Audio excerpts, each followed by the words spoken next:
நான் இப்போது ஔவையாரும் கொன்றை வேந்தன் பற்றி பேசப் போகிறேன். அன்னையும் பிதாவும் முன்னறி தெய்வம். ஆலையும் தொழுவது சாலவும் நன்று. இல்லரும் அல்லரும் நல்லரும் அன்று. ஈயார் தேட்டை தீயார் கொள்வது.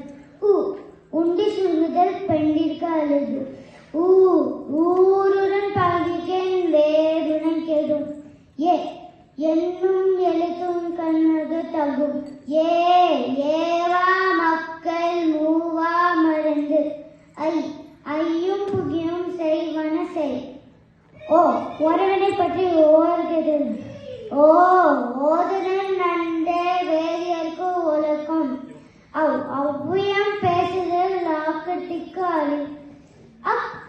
அக்கவும் காசும் சிக்கன தேடு. நன்றி.